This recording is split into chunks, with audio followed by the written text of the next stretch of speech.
Welcome top news today.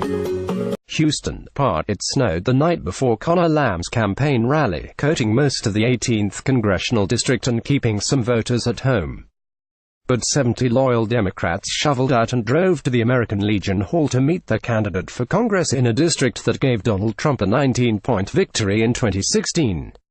"I'm not running against the president," Lamb said, but a coal mine just announced last week that it's closing. Coal-fired power plants have continued to close every 15 days since the president took office. People are tired of career politicians on both sides. They want results. Democrats and Republicans agree that Lamb, 33, a Marine veteran and former assistant U.S. attorney, has turned the first congressional election of 2018 into a single-digit race. The district, a swath of southwest Pennsylvania drawn to re-elect Republican Congressman Tim Murphy, who resigned in disgrace last year, is already humming with super PAC TV ads. In 2014 and 2016, Democrats could not find a challenger to Murphy. But on Thursday, President Trump will visit the district for a speech about tax policy. Local Republicans consider the Trump speech a boon for state Rep. Rick Ciccone, the GOP's nominee for the March 13 contest, a sign of just how much is at stake here for Republicans and Democrats. Democrat Conor Lamb, a Marine Corps veteran and former U.S. attorney, is running in a special election March 13 in Pennsylvania's 18th Congressional District. He spoke on January 13 at the American Legion Post 209 in Houston, PA. Jeff Svenson-Getty images the race will test Trump's popularity in a district where that wasn't a question in 2016, and perhaps provide a 2018 roadmap for both parties. Republicans will use last month's tax legislation as a GOP selling point, while Democrats will try to win back union households that broke overwhelmingly for Trump. "It means everything to me that he's coming," Ciccone, 59, said of Trump's visit in a short interview after he greeted voters at a gun show over the weekend. "My phone's blowing up with people saying, 'Hey, how can I come? How can I meet the president?' This is Trump country." Trump's visit, his first campaign appearance since he rallied for Senate candidate Roy Moore ahead of a special election in Alabama last month, is part of an expanding White House effort to hold the 18th district and boost Republicans' shaky confidence about this year's midterm elections. Trump's political team has warned Ciccone, who has won before with small war chests, to step up his fundraising. The 45 committee, a pro-Trump super PAC bankrolled by Republican donor Joe Ricketts, is spending at least $500,000 on TV ads bashing Lamb as a say-anything liberal. Another Ricketts PAC, Ending Spending, is putting $1 million behind pro-Ciccone ads. A White House official, sketching out the administration's thinking, said that the Lamb-Ciccone race would offer a blueprint for 2018. The president, whose approval rating has hovered under 40% nationally, will dive into districts where his numbers are stronger. Vice President Pence will campaign at least twice in the district, ahead of midterms where he is likely to stump for more candidates than Trump. As many as half a dozen cabinet secretaries will head to the district, ready to argue that Trump policies are working for Red America. "I'm sorry I wasn't there to vote for it," Ciccone said of the tax legislation. "Businesses are investing back in their employees. They're looking forward to an increase in the pay. When I talk to small business owners, they say, 'I'm gonna hire 3 more employees,' or 'I'm gonna give employees part of the raise.' The Democrats have always been for spend, spend, spend. That's just ideology with them." Lamb's strategy: ignore those attacks. He tells audiences that he is needed in Washington to block House Speaker Paul D. Ryan RWIs, and to protect health care and pensions.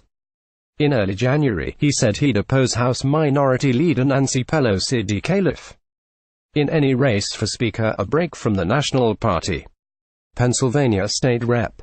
Rick Ciccone will face Democrat Conor Lamb in a special congressional election in southwestern Pennsylvania on March 13. "Mark Leviap, the people running in this race are me and Rick Ciccone," Lamb said in an interview. "I've been clear where I stand on the need for new leadership."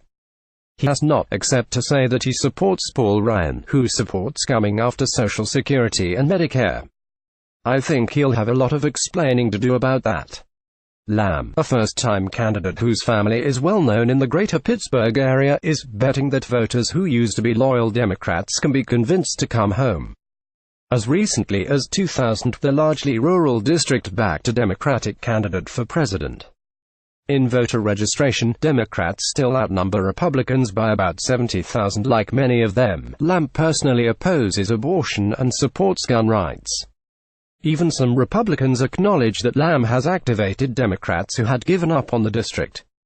It's a low bar, because Democrats around here basically disappeared in 2016, said Michael Corns, the Republican chairman of conservative Westmoreland County.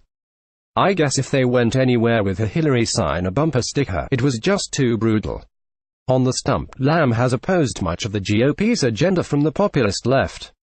He attacked the Tax Cuts and Jobs Act, which Republicans hope to turn into a vote winner, not as a threat to the economy but as a threat to retirees and future taxpayers.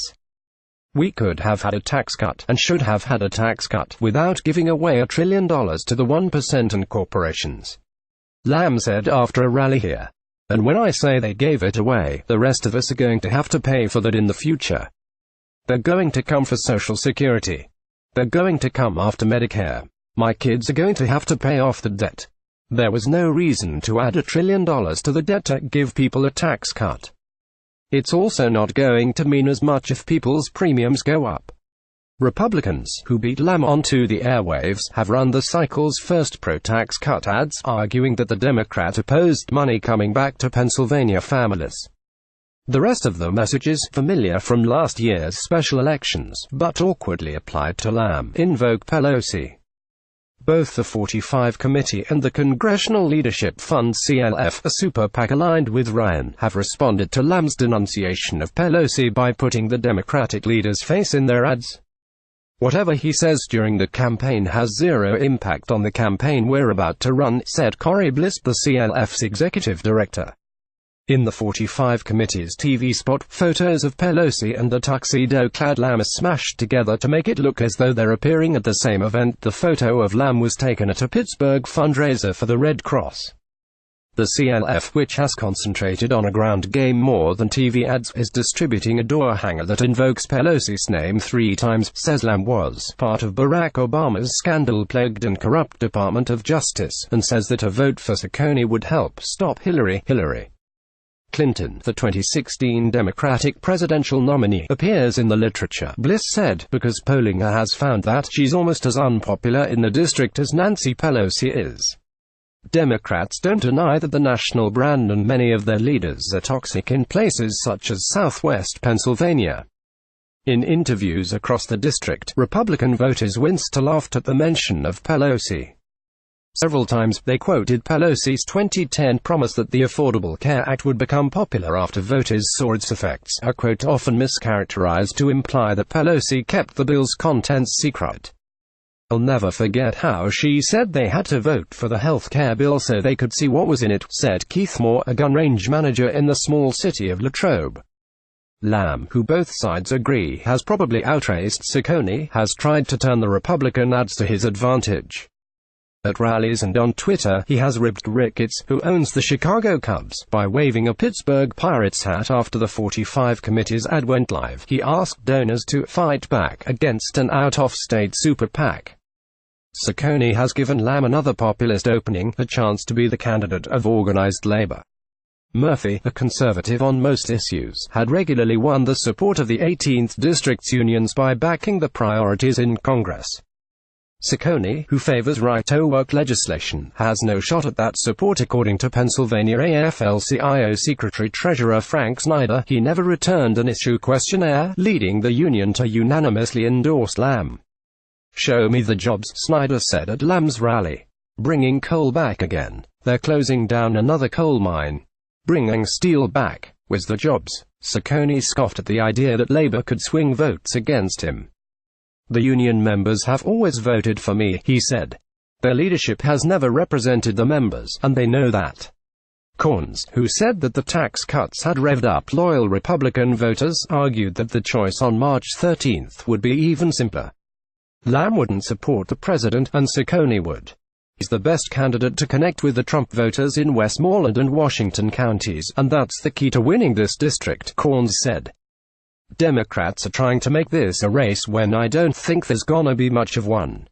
Ashley Parker contributed to this report.